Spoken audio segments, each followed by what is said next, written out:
లావుగా ఉండడం వల్ల చాలా రకాల అనారోగ్య సమస్యలు వచ్చి పడుతున్నాయి అని చెప్పేసి గ్రహించి స్లిమ్గా ఉండాలి, దానికి తగ్గట్టుగా మంచి డైట్ తీసుకోవాలి అని చెప్పేసి అనుకుంటూ ఉన్నారు.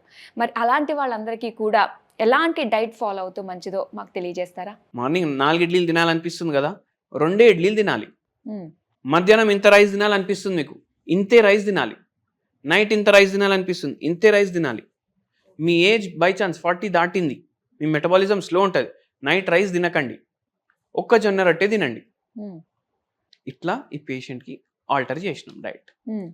నైట్ జొన్న రొట్టె చేసేసినాము, మళ్ళీ మధ్యాహ్నం ఏమో రైస్ కానీ సగం క్వాంటిటీ, దాంట్లో కూడా పికిల్ తోటి 2 బుక్కలు కలుపుకొని తినాలి.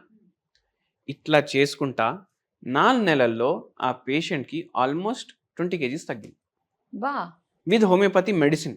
ఓకే, ఇప్పుడు పేషెంట్ ఇంత డైట్ చేస్తున్నారు, మళ్ళీ హోమియోపతి మెడిసిన్ ఏం చేస్తుంది, డైట్ వల్ల కూడా తగ్గొచ్చు అనేసి అంటారు.